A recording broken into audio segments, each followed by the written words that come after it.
எத்தனையோ dubbing artist இருந்தாலும் அவங்களுக்கும் உங்களுக்கும் என்ன வித்தியாசம்? உங்ககிட்ட இருக்க ஸ்பெஷல் என்ன? அந்த எங்க என்கிட்டயே ஆக்சுவலா எங்க அது இருக்காங்க? அது அது ஒண்ணு வேற நெக்ஸ்ட் வேற.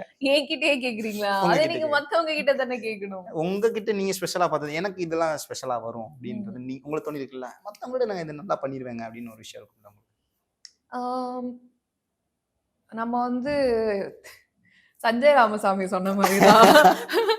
தலக்கணத்துக்கும் அ, தன்னம்பிக்கைக்கும் ஒரு தல நூலு இருக்கணும் ம், அப்டின்ட்டு. ம். அவ்ளோ கான்ஃபிடென்ட்டாலாம் சொல்ல முடியாது. எல்லா ஆர்டிஸ்ட்டுக்குமே ஒரு டிஃபிகல்ட் ஒரு ஃபேஸ் இருக்கும். ஓகே. நாங்க வந்துட்டு இப்போ ஒரு கேரக்டர் இருக்கு அப்டின்னா, எடுத்த உடனே போய் இதெல்லாம் அசால்ட்டுன்லாம் அதெல்லாம் முடியாது. ம், அந்த கேரக்டர் இப்போ டிஎன்ஏ பேசும்போ, ம், நிமிஷா நான் நான் சார் நெல்சன் சார் வந்து போட்டு காமிக்கிறாரு சீன். நான் பார்த்துட்டு, "ஐய்யய்யோ!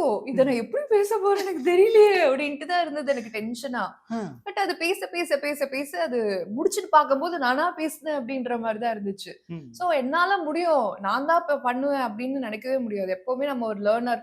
நம்ம வந்து ஒரு பிகினர் மாரி தான் நம்ம வச்சுக்கணும். நம்ம வந்து ம். ஒரு அர்ஜ் இருக்கணும் கத்துக்கிறதுக்கு. கண்டிப்பா. நம்ம கத்துக்கணும், கத்துக்கணும். இன்னும் பத்தாது.